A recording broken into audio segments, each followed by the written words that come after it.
She's a singer, music composer, and actor. Oluchi Odii. She's also a fellow of the African Leadership Initiative West Africa and has also worked on big projects. And today she's here to talk to us about her works, her journey, and her goal in, making positive impacts through her arts. Yes. You're welcome to the show. Thank you very, very much. You are someone I would call a greenhorn, right? I guess so.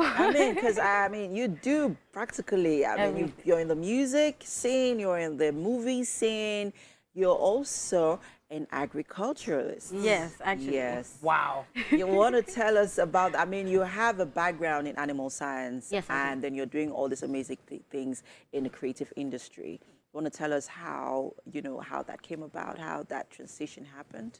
Okay, so when I was in secondary school, I would attend classes and I realized that agriculture seemed to be really comprehensible. It wasn't so vague or imaginative. Okay. So that was what drew me to agriculture. And then when I went further to the university, I got to study, I applied for animal science and I got in. But in the beat or within that space, I also realized that I could sing. I actually knew I could sing when I was in like SS2 or SS1. So I would always be a member of the choir wherever I was. And then I joined the choir in the university. And that was how my journey started. I started to take solos in school. I left, secondary school, got into the university. After school, I just kept going and going. And then I went on for Project Fame. Wow. South Africa and Nigerian Idols. And Nigerian Idols yes, as well. Yes. So that was where I think my career started in the arts after Project Famous Africa. So being in competitions can either make or mar you. Yeah. I believe it's been what, in quote, started to make you. Yes. But what are the key learnings from big competitions like that? You never know how far you can go. You never know what is planned for you. Because personally, I needed a stepping stone. I knew I could sing, but I needed something to project me further, into the arts space. And that was when I decided to go for the competition. Yeah. So these competitions actually help you project your dreams. They make you bigger. They expose you to the world, and then you have a voice, so you can tell, the world your story. All right. So at what point did you, I know that you went to you've gone to a few acting schools, and you've been involved in a few acting projects, including stage plays. Yes. I'm trying to see you on stage and, in the movie, right? Because you're like two different worlds. You're in the same industry, but they're two different worlds. Explain talk to us how you got to that stage of, doing stage plays to, moving into the movie scene. Okay, so this is a story I like to tell because while I was in the academy, I met Auntie Joke Silva. Okay. So she was the one who took interest in me and told me that, she would like me to attend an audition. She had a stage play that she was to produce executively in 2016. Wow. Okay. So she told me, Oluchi, I would like you to audition. And I did. I got the role to play. I played the lead role in the play. And that was where I started to move gradually. And ever since then, I never stopped. Yeah. So from then onwards, I started to get roles in film, in series, and of course, stage plays. So that was how my journey began. But that's the two. I get where was going there because a lot of people feel that once you perform on stage, you're a bit too over exuberant or energetic for screen. You're expressive. Exactly. Well, reasons why I decided to go to Identity School of Acting in London. It was an online course anyway, but it was during the pandemic. Okay. Someone told me about the school and I decided to, go into it. So there we were taught how to merge both areas. So that when you're on stage, you have to be bigger, you have to exaggerate your actions. But for television or for TV or for film, it's a bit subtle. You can't be overly expressive with film. So they taught us, how to balance with your hands, both. No gesticulations. Exactly. Work more with your mannerisms. Yes, and your facial face. expressions. Exactly. So that was where I sort of had to break the barrier between stage plays and then television. Okay. So CNN, what was it? Was Inside Africa? What was it? Inside Africa. Inside Africa. You were featured. What's going on there? Talk to us about that. It was a big thing. How did you get that? When you got that call, what went through your mind first? I think Lamide Akintobi called me, or she sent me a mail, and she was like, "Oh, I would like to feature you on the inside." I was like, "Me? How?"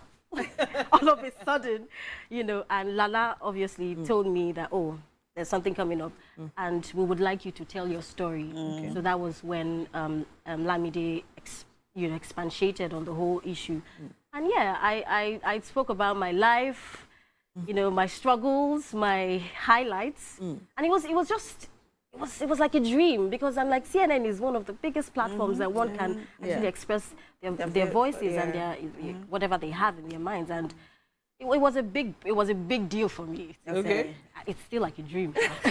So what's the response been once you did that? What was the response? Oh, I actually got a lot of accolades. You know, people telling me, "Oh, we're proud of you," and then more and more interviews came, because people are like, "Oh, okay, this is you." That and basically just put you on the global map. Exactly. I had people all over the world, my friends all over the world, texting me and telling me, "Oh, I just watched you on CNN."